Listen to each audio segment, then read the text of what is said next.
Senhores ouvintes da Rádio Excelsior do Recôncavo, da Diocese de Cruz das Almas, sou o Padre Gilson Magno dos Santos. Estamos na Quaresma e é muito importante que reflitamos sobre o sacramento da reconciliação e da penitência. Eu parto do texto de Lucas 15, versículo 1 a 32. A parábola do Pai misericordioso. Pai, eu pequei. O Evangelho de São Lucas, capítulo 15, constitui um vértice da espiritualidade e da literatura de todos os tempos. De fato, o que seria a nossa cultura, a arte e, mais em geral, a nossa civilização sem esta revelação de um Deus Pai cheio de misericórdia? Jesus nos fala de Deus, nos faz conhecer o seu rosto, melhor ainda, o seu coração. A nossa relação com o Pai do céu constrói-se através de uma história analogamente a quanto acontece a cada filho com os próprios pais.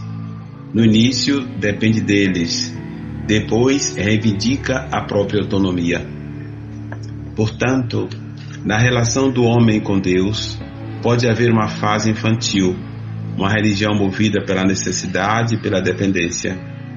À medida que o homem cresce e se emancipa, quer libertar-se desta submissão e tornar-se livre, adulto, capaz de se regular sozinho e de fazer as próprias escolhas de modo autônomo, pensando até que pode viver sem Deus.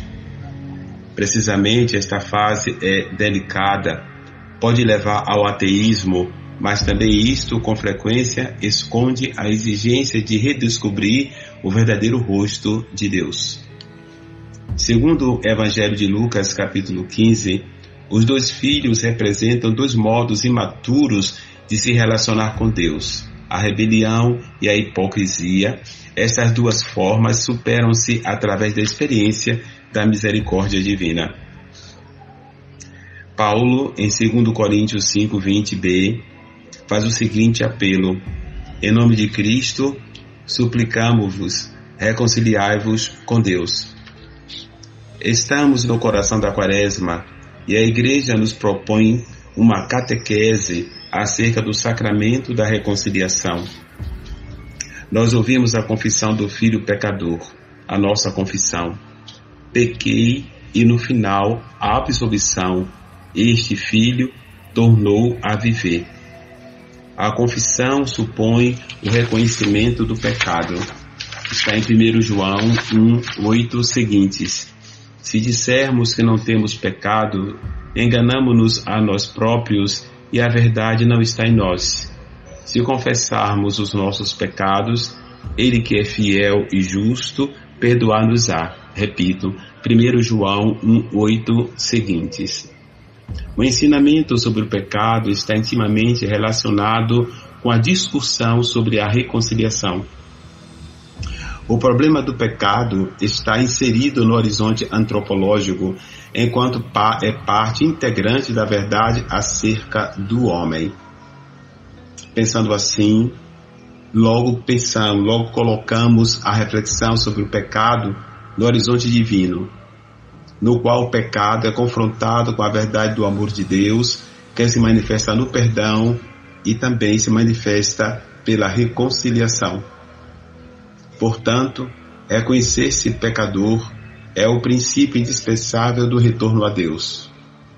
Na realidade, diz São João Paulo II, reconciliar-se com Deus supõe e inclui o apartar-se com lucidez e determinação do pecado no qual caiu. Supõe e inclui, portanto, o fazer penitência no sentido pleno do termo, arrepender-se, manifestar o arrependimento no sacramento da penitência em uma confissão auricular, assumir a atitude concreta do arrependimento, que é de quem se coloca no caminho do regresso ao Pai.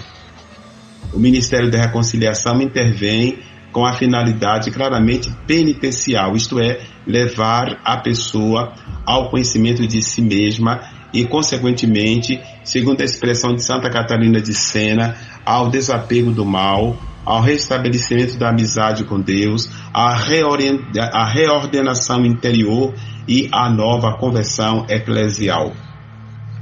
Trata-se de descobrir a verdadeira doença da alma. A pergunta crucial que Jesus dirige a quem vai hoje pedir perdão pelos próprios pecados é a mesma que um dia dirigiu ao paralítico. Queres ficar curado? Está em João 5,6. Queres ficar curado? Queres isto de verdade? O verdadeiro exame de consciência deveria partir desta pergunta: desejo eu sinceramente curar-me do pecado?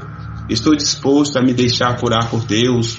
Ou ainda estou afeiçoado à minha doença? Santo Agostinho, antes da sua conversão, ele orava assim: cura-me, mas não logo.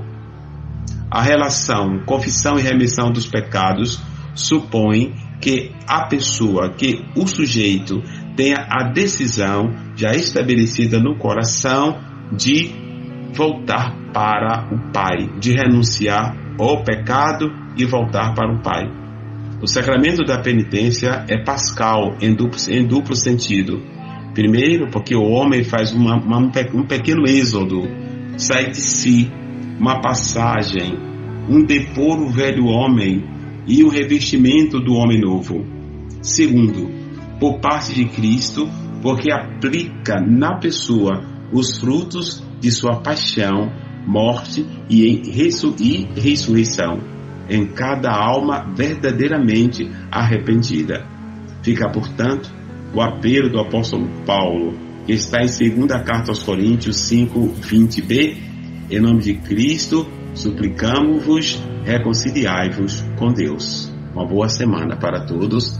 Até a próxima. Obrigado.